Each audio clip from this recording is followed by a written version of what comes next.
Hey guys, welcome to another episode of Crossing the Line, and we're going to have a look at The Last of Us coming out as filming of this. It's tomorrow. It comes out on Binge here in Australia, and The Last of Us, as you know, fantastic game on PlayStation as PlayStation exclusive. Unfortunately, I'm more of an Xbox fan, but you know, The Last of Us really has been one of the best games ever.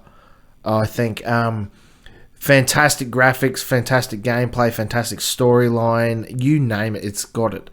Now, this is going to make a fantastic TV show, but I'm a little worried that it's going to be woke nonsense like the rest of crap that's being put out now by Hollywood. And but we won't know until tomorrow, until we watch it. Hopefully it doesn't go the way that the latest TV shows and all that have, where The Mandalorian, you've even got things like the Pedro Pascal from The Last of Us here as well, The Mandalorian. They had some woke stuff in it. The new TV shows that are coming out all just seem to be woke.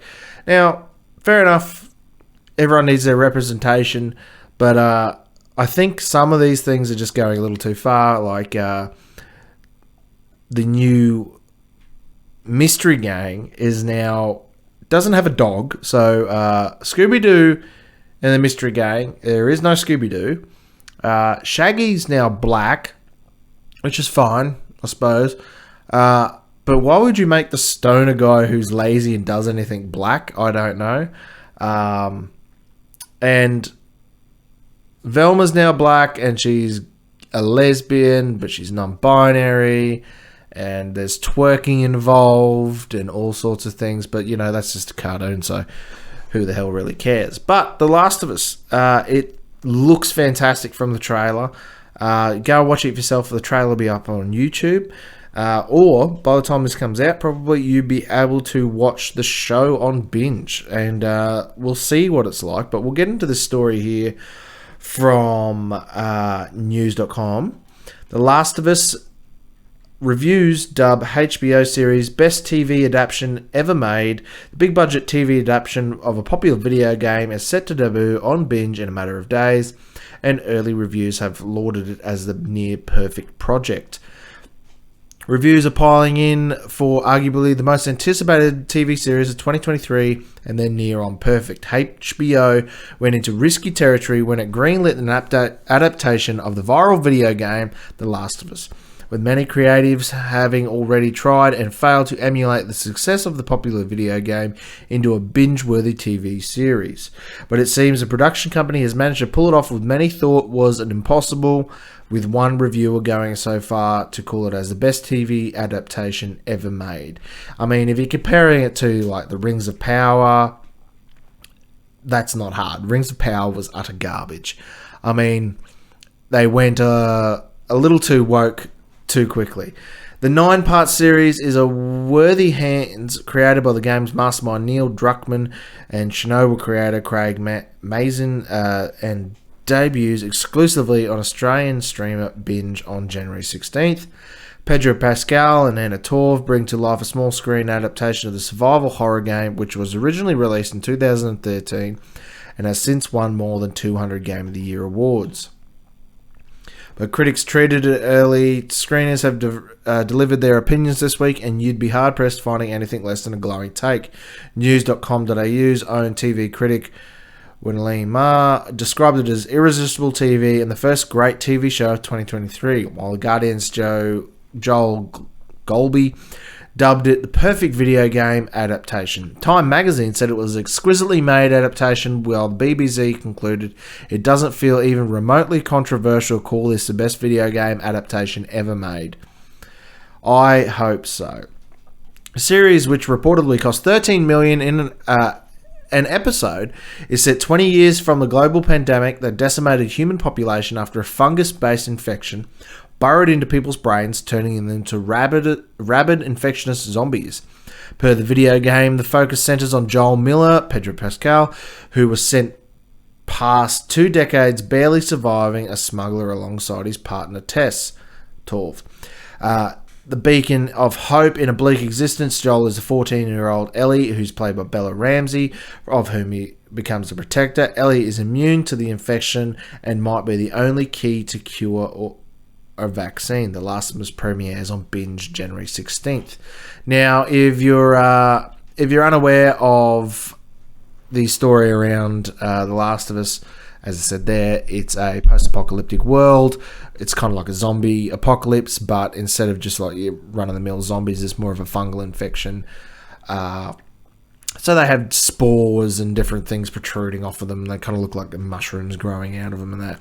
And they kind of a bit more terrifying than your normal, average, everyday zombie, I suppose. But where my worries are coming from is things like the adaptation of Rings of Power. I know it wasn't really an adaptation of a games adaptation, but you got things like Halo as well. Halo was terrible. I mean, you've got a story. I mean, even the Halo movies were terrible. You've got a story that's massive and expansive, and you've got so many characters and so many opportunities to create even just a little spin-off series or anything like that. And you ruin it. I don't get how you ruin it. You ruin it with woke crap and just... I mean, video game characters, we don't need to know their sexual orientation. We don't need to know what they like sticking inside themselves or what they like sticking in other people.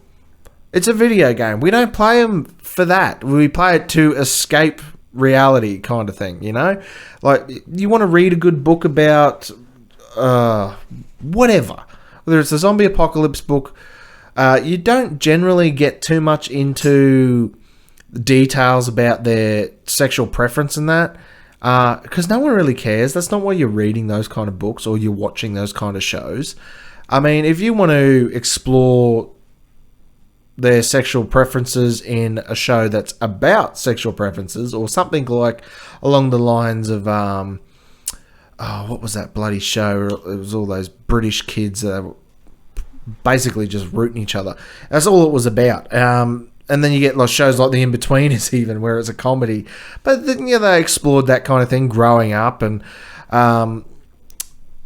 that kind of makes sense. But when you're getting into a show that's about zombies and the end of the world and, you know, fast-paced action and murder and violence and all sorts of things like that, you don't really need to know who wants to bang who. I mean, you can reference it just to, you know, expand the character a little, but you don't... I don't want to make this like the Umbrella Academy, where it's like 4 or 5 episodes, maybe a whole season like they did, just dedicated to figuring out that this person's trans or non-binary, or they change their mind and blah, blah, blah. No one cares. There's other things to talk about.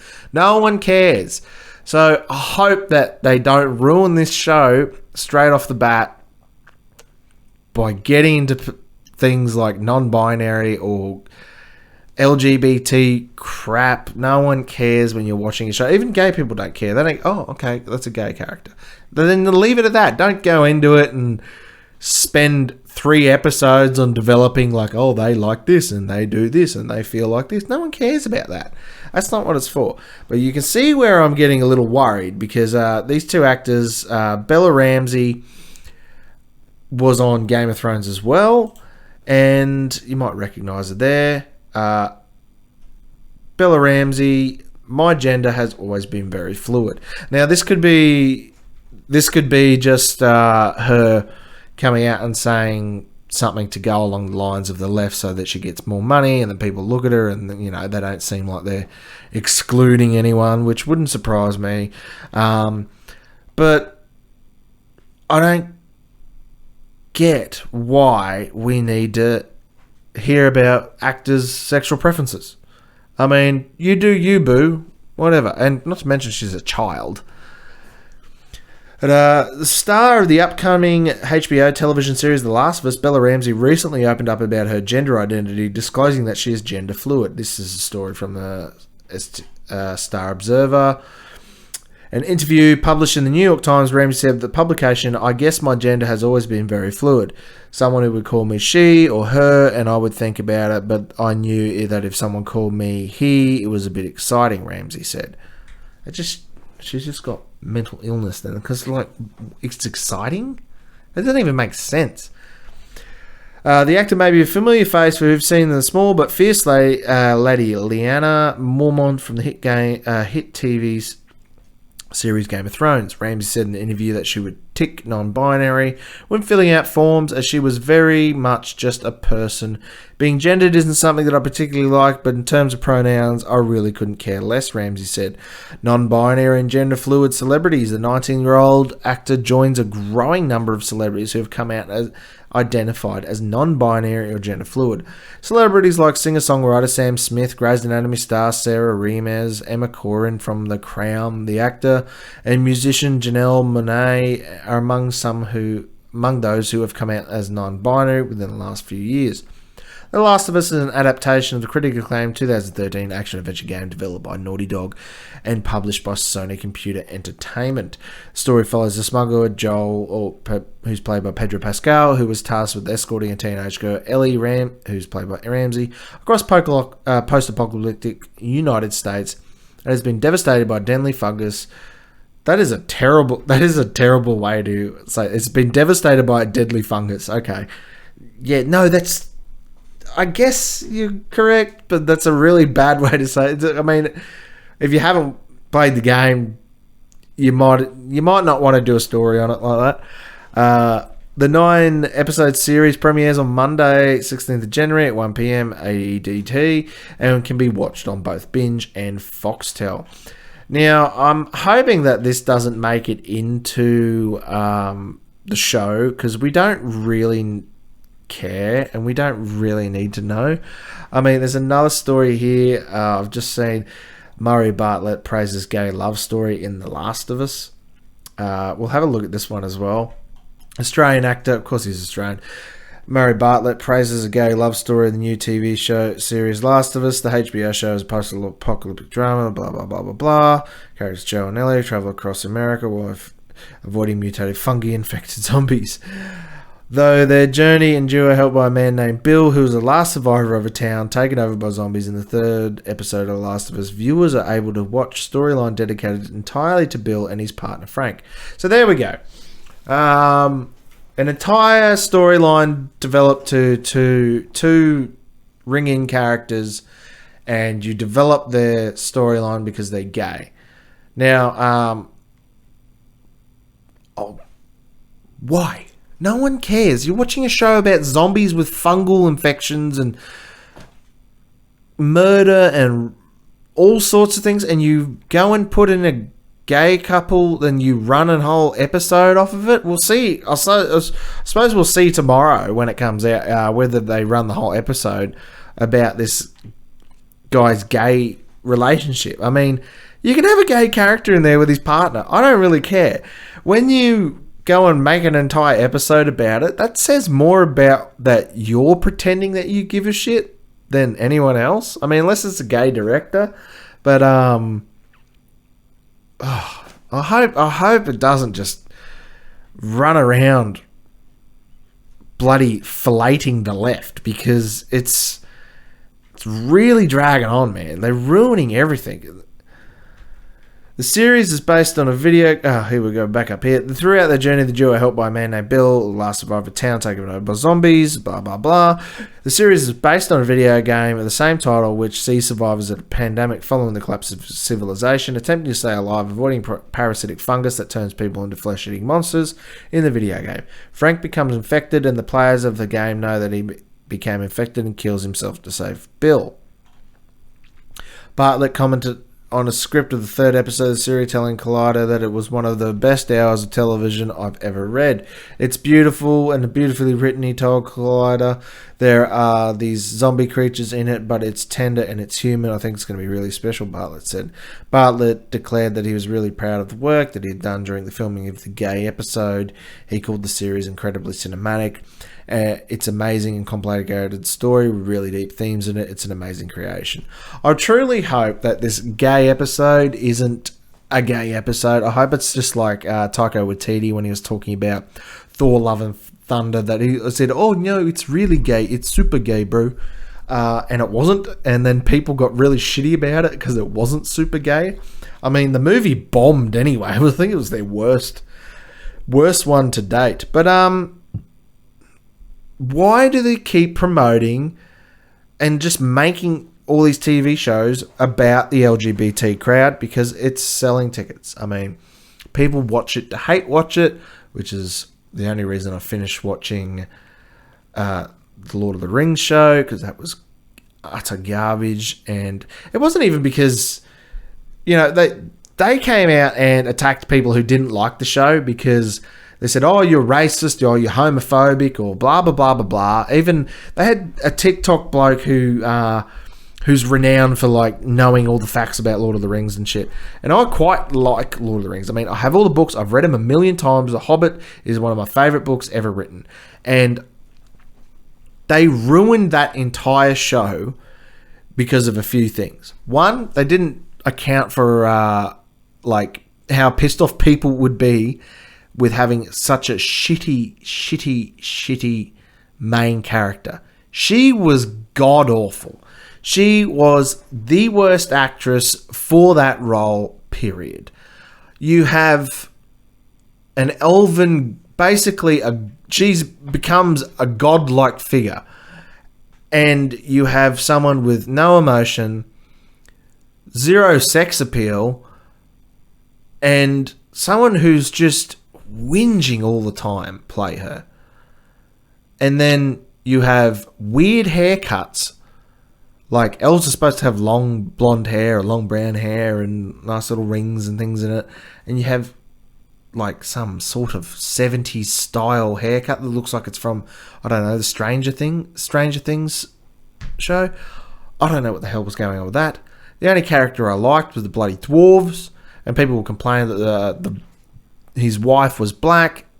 I don't care about having black dwarves. I don't care about having black. Was that other guy who was an elf? Cool, but it didn't make sense in the show. It didn't make sense at all. And then you had the worst part of that entire show is when Mordor, if you haven't seen, I don't care, spoiler alert, Mordor gets created and they have in some sort of like Paint Shop Pro or word art format comes up Mordor across the screen. And they're like, oh, that was worth $2 billion or however how much they spend on it, billions of dollars on this show. My God. We'll have a look at the story again here from the Star Observer. The Last of Us. The lead up to the show's release, fans of the series posted their excitement on Twitter about one of the user writing, as we're now 1 week away from The Last of Us. HBO may remind people that we are getting Nick Offerman and Mari Bartlett as gay lovers in the show. DILF representation.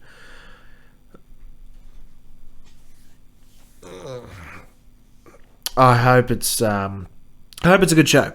I really do. I got high hopes for it, but I know they just like promoting anytime they do like a little bit of a gay scene or anything like that. They're promoting it now. If you go to Rotten Tomatoes, it's got a 98% average tomato meter. We shall see what happens when it comes out tomorrow, and I got high hopes. Hopefully, I haven't ruined it. I mean, the characters look the part. So, I mean, some of the screenshots from it are looking pretty cool. If you look here, it's looking like it's got some really cool cinematography in it, at least. I mean, it's really well filmed. We can go and watch the trailer after this, and you can go and check it out on YouTube. But before I leave you guys, don't forget to like and subscribe to the channel. Leave a comment down below. Let me know what you think. Let me know what your hopes are for this show, or whether you enjoyed it by the time this comes out. Let me know if you liked it or not. And I'll see you guys in the next episode. If you don't think there's hope for the world, why bother going on? You haven't seen the world, so you don't know. You keep going for family. I'm not family. No. You're cargo.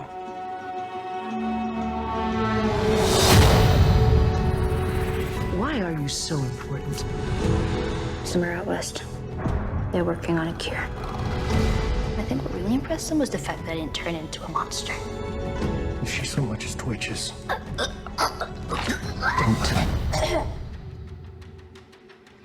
Okay.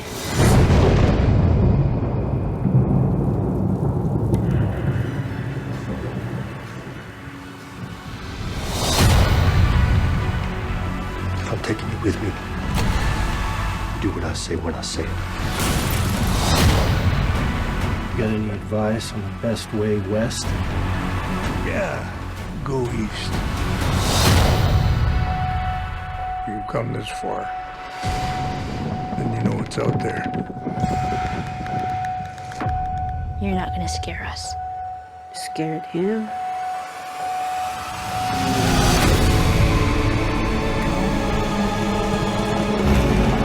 You have a greater purpose than any of us could have ever imagined.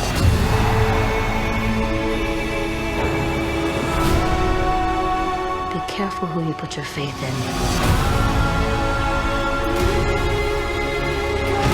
You might not be her father, but you're someone's.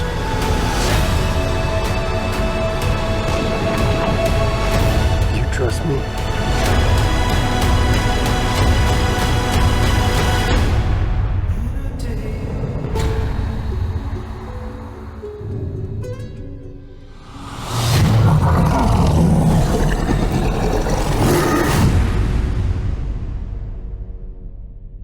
Thanks for watching. Don't forget to share, like, and subscribe. Leave a comment down below, and I'll see you guys in the next video.